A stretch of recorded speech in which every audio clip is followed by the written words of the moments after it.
2007년 10월 24일 인적이 드문 강원도 화천의 산골 마을에 산삼을 캐러 들어선 10만이. 산길 한복판에 박혀있는 말뚝에 화가 나 말뚝을 박은 70대 할머니 집으로 찾아갔습니다. 그런데 뭔가 집안의 기운이 심상치 않았습니다. 잠시 후 10만이 눈에 마당 안쪽 화단 위로 쓰러져 있는 할머니가 보였습니다. 집과 마당 이곳저곳에 혈흔이 있었지만 지문도 목격자도 범인의 흔적은 좀처럼 보이지 않았습니다. 그리고 노인이 숨진 지 열흘째 되는 날 한 통의 편지가 할머니 주소로 날아옵니다. 정갈한 글씨체와 달리 내용은 성적인 모독으로 가득했습니다. 비슷한 편지가 그 후로도 6통 배달됩니다. 5년 뒤 미제 사건 전담부서는 살인 사건을 재조사합니다. 무엇보다 편지 내용에 주목했습니다. 연대 뒷골짝, 군바리, 휴양소. 일반인들이 잘 쓰지 않는, 그러니까 군인들이 주로 쓰는 단어들. 여기에 유난히 큰 아들에게 드러낸 적개심. 또 하나, 편지 우표 밑에서 희미한 단서가 발견됩니다. 과연 노인을 살해한 범인은 누구였을까요? 오늘 사건 엑스파일에서는 5년이 지나서야 풀린 화천 노인 살인 사건을 다룹니다. 자, 강원도 화천의 산골 마을. 2007년에 벌어진 사건. 지금 2021년 강원도 화천의 산골 마을도 상당히 진짜 뭐 인적이 드물고 CCTV도 없고 그럴 텐데 무려 이게 몇 년 전입니까? 14년 전에 6가구만 살고 있었다고 하고요. 여기서 결국 이제 살인 사건이 벌어진 건데 이 피해 할머니를 지나가던 10만이가 발견을 했다고요. 사실 화천 작은 마을에는 그 각각의 가구들이 굉장히 작고 가구들 사이에 굉장히 친밀도가 있다면 저 집에 누가 사는지를 다 아는 집이기 때문에 오히려 저희들이 형사정책적으로 들여다봤을 때 범죄가 발생할 확률이 그렇게 높지 않는 마을이라고 생각합니다. CCTV도 없고 뭐 어떤 그중에 경찰서가 멀리 있다 할지라도 다 같은 우리가 흔히 말하는 1차원적 어떤 공동체 사회가 되어 있기 때문에 조금 쉽게 생각했는데 지금 이 사건은 그거와 완전히 다른 형태의 모습을 보이는 거죠. 김만희가 길을 따라 올라가는데 길 중간에 말뚝이 하나 딱 박혀 있는 거예요. 그러니까 이게 뭐지? 왜 말뚝을 박아놨을까라고 생각하고 집안에 딱 들어가니 집안에 들어가서 첫 번째 발견했는 게 머리에서 피가 흘러나온 할머니의 모습을 발견했는 거예요. 발견하고 그 안에 집을 들어가 보니까 부엌에서 프라이팬이 좀 이그러져 있는 모습. 그러니까 그 프라이팬으로 할머니의 머리를 가격을 하고 그 할머니는 그로부터 화단까지 나오는 과정에서 계속적인 폭행을 당했다는 것을 그 혈흔이 보여주고 있는 사건이었습니다. 아유, 뭐 세상에 70대 할머니가 무슨 억하심정이 있었길래 이렇게 막 잔혹하게.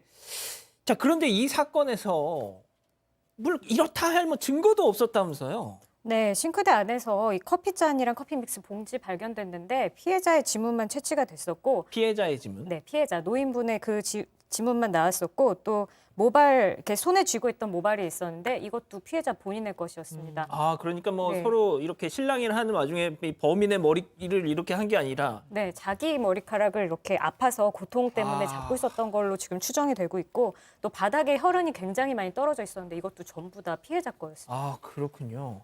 팀장님, 지금 우리 백 기자가 설명한 것처럼 뭐 지문도 피해자 거, 뭐 손에 쥐고 있던 모발도 본인 피해자의 거, 뭐 이런 식이면 이거 수사 정말 난항에 봉착하겠는데요. 그렇습니다. 굉장히 힘든 사건인데 현장에 나와가지고 현장을 봤을 때 거기에 범인 유류품이라든지 지금 말씀하신 그 지문이라든지 범행의 흉기는 찾은 것 같아요. 프라이팬을 찾긴 찾았지만 거기에 지문이 없었고 또 그 당시에는 CCTV도 없지 않습니까? 그렇죠. 그렇기 때문에 사실상 그 주변의 우범자라든가 용의자들을 우리가 수사를 하거든요. 그래서 조사를 했는데 그 전기 검침원이라든지 전기 검침하러 오지 않습니까? 예. 그다음에 이제 우체국 집배원 같은 경우도 오지 않습니까? 예. 그리고 동네에서 아마 그 사이가 안 좋았던 목사까지도 수사를 했는데 그분들이 다 알리바이가 있는 거예요. 아하. 현장 부재 증명이죠. 그렇기 때문에 경찰에서 다각도로 수사를 했지만 특별한 증거가 없기 때문에 약 5년 동안 미제 사건으로 분류가 됐던 사건입니다. 5년 동안. 예. 자, 그런데 한 통의 편지가 옵니다. 그 편지가 사건 해결의 문을 조금 열었다는 건데 그게 어떤 편지였습니까? 네, 일단 이 사건이 발생하고 열흘 뒤에 일단 발신지는 강원 화천군, 발신인은 이만성이라고 써 있었고요. 그리고 수신인은 이 피해 노인의 큰아들로 해서 편지가 한 통 도달을 합니다. 일단 이 큰아들 같은 경우 멀리 경기도에서 목사 생활을 하고 있었는데요. 예. 이 편지 내용을 보면 이 피해 노인을 성적으로 모욕하는 그런 구체적인 말들이 있었고요. 그리고 또 아들을 욕하는 그런 내용들도 들어 있었습니다. 이 편지가 이제 짧게는 2달, 길게는 뭐 1년 5개월 간격으로 2011년 11월 1월까지 계속 이어졌고요. 이 편지가 도착하는 족족 우체국은 수사를 받고 있던 강원경찰청에 보고를 했던 겁니다. 자, 지금 보시는 저 편지인데, 자, 정확히 저 안에는 어떤 내용들이 적혀 있었던 겁니까?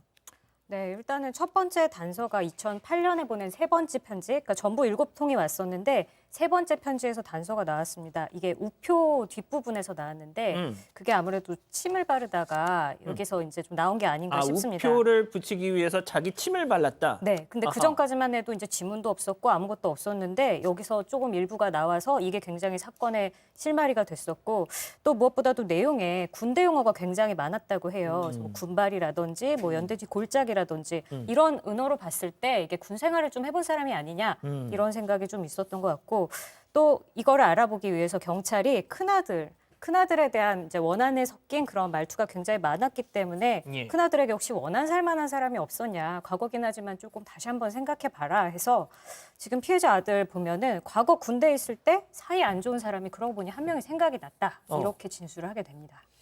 자, 그런데 팀장님, 이 정도만 가지고 팀장님이 만약에 이 사건을 수사했다면 어떠셨을 것 같아요? 저는 이게 체포가 반발인데요. 지금 DNA가 나왔습니다. 우표 심 뒤에서 심이 나오니까. 그리고 지문도 나와서 쏙지문이에요. 이거는 그 피의자가 범행을 해가지고 교도소 가게 되면 DNA 실추하기 때문에 일치가 되는데 범행을 안 했으면 다른 범행이 없으면은 DNA를 확보를 했다 하더라도 대조가 안 됩니다. 되죠. 지문도 그 데이터베이스에 쪽지문은 힘들거든요. 그렇기 때문에 매우 힘들었던 거죠. 그런데 이 사람이 사이다 캔을 먹었다는 것 같아요. 제 생각에는. 근데 거기에 사이다 먹으면 어떻게 됩니까? 침이 들어가요, 안 들어가요? 들어가죠. 그러네요. DNA 확보했고요. 예, 예. 아마 지문도 확보했을 거예요. 그래서 그걸 대조해가지고 범인인 걸 했는데 본인은 이제 부인하고 있는 거죠. 부인하고 있는데 뭐라 했냐면은 경찰에서는 용의자로 봤고 과학적 증거는 확실하지 않습니까? 예.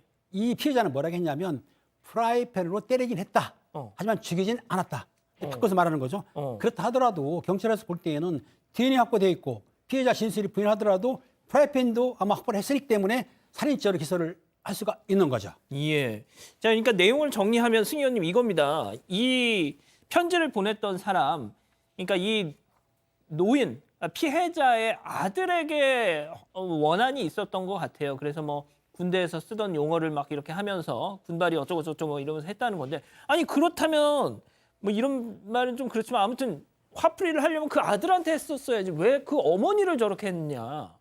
조금 백그라운드를 설명을 예, 드리면 이 연대장 아들이 연대장 출신이에요. 연대장 출신이고 저 군대를 이제 뭐 다녀오신 분들과 안 다녀오신 분들이 좀 서로 이제 시청자분들께 섞여 있을 건데 앞에 군대에 보면 초소라는 곳에서 이제 초소장이 있습니다. 초소장이 보통 이제 직업 군인들이 많이 해요. 그래서 예. 이 남자가 상사 출신이에요. 아하. 상사가 초소장으로 딱 있는데 이렇게 군대 내에서 이렇게 인부들이 왔다 갔다 하면 그 인부들을 어차피 얼굴을 알고 있으니까 좀 들어가는데 좀 이렇게 편의를 봐주면 되는데 지금에 있는 이 피의자, 이 피고인, 살인을 했는 사람이 그 초소장으로 있으면서 굉장히 원칙론자였는가 봐요. 어허. 그래서 인부들이 들어가는데 사사건건 확인하다 보니까 인부들과 굉장히 많은 마찰이 일어나고 그래서 연대장이 너 마찰을 일으켰으니까 다른 부서로 조금 이렇게 전직을 해라고 해서 약간 한직 부서로 내어보내니까 이 사람이 청와대라든가 기타 여러 군데 다 진정을 넣어서 그 진정 때문에 징계까지 이렇게 먹게 되었어요.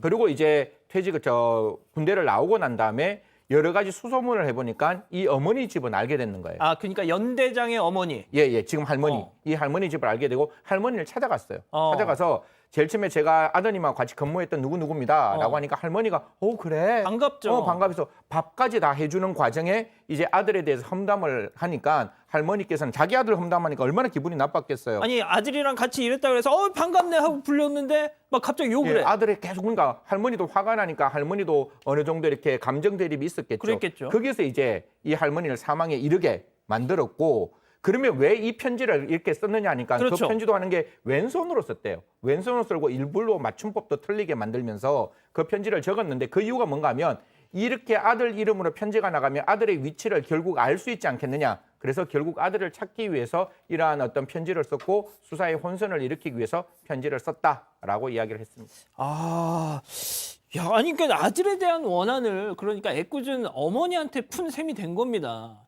자, 그렇다면 이거 법의 심판은 어떻게 내려졌습니까? 일단은 이 남성은 어느 정도 피해망상 증세가 좀 있었던 것 같고요. 그래서 일단 본인의 행동의 의미나 결과를 정확하게 이해하기 좀 어려운 상황이었다가 쉽게 말해서 심신미약이 인정이 됐고요. 예. 심신미약이 인정이 된 상황에서 계획 범행이 아니라 다소 우발적인 범행인 것들을 참작을 해서 1심에선 징역 10년이 선고가 됐는데 항소심에서는 좀 감형이 돼서 징역 7년으로 좀 낮아졌고요. 대법원에 최종적으로 확정이 됐습니다. 자, 백 변호사님, 이게 네. 진짜 그 앞서 우리 팀장님이 말씀을 하셨지만 사이다 캔에서 그 사람을 계속 예의주시하고 있다가 형사들이 사이다 이렇게 마신 걸 보고 나중에 그 캔을 수거해가지고 DNA를 맞춰봤다는 거 아니에요? 네. 아니, 그러니까 지금 그냥 쉽게 생각하면 그냥 불러가지고 당신 좀 뭐 침을 뱉든지 뭘 하든지 해서 좀 내놔라 뭐 이렇게 네. 하면 되는데 뭘 저렇게 숨어서 그걸 예? 사실 이 DNA 채취 관련해서는 여러 가지 좀 문제가 있긴 했었어요. 그러니까 예전에 이제 조두순 사건 기억하시죠? 조두순 사건 이후에 이제 재범의 우려가 높은 사람들에 한해서 DNA를 채취해서 이제 보관을 해놓고 있지 않았습니까? 그게 이제 DNA 신원 확인 정보의 이용 및 보호에 관한 법률, 우리가 일명 DNA법이라고 하는데, 근데 이제 이게 이제 한번 헌법 불합치 결정이 나왔어요. 그게 뭐냐면 이제 이걸 자칫 오해하면 DNA 채취하는데 동의 안 해주면 불법 이렇게 얘기하시는데 그럼 동의 안 하면 그럼 법인 못 잡습니까? 그건 좀 이상하죠. 그러니까 예. 동의를 받아야 되는 게 아니라 나는 내 DNA를 채취할 필요가 없다라는 거를 의견을 제출할 수 있는 기회를 부여하고요. 법이 바뀌면서. 예. 그러니까 쉽게 말해서 나는 동의하지 않습니다라는 의견서를 내는데 그럼에도 불구하고 영장이 집행이 돼서 DNA를 채취를 하게 되면 이거는 잘못됐다. 예전에는 불복할 수 있는 절차가 없었는데 이제 일주일 안에 이 처분 불복 절차가 법안에 포함이 됐습니다. 그러니까 예전보다는 이제 인권 침해적 소지를 좀 줄여가는 방향으로 한 거고요. 이제 이런 거죠. DNA가 한번 채취가 되면, 예. 그래서 제 DNA가 채취가 되면 제가 죽을 때까지 보고야 됩니다. 그러니까 어찌 보면 이것도 역시 아무리 잠재적 범죄자일지라도 좀 인권 침해적 소지가 있었잖아요. 그래서 이런 부분들에 대해서 다소 좀 인권 침해적 소지를 지우는 방향으로 진행이 됐던 거고 동의하지 않으면 DNA 채취를 못한다까지는 아닙니다. 그렇군요. 알겠습니다.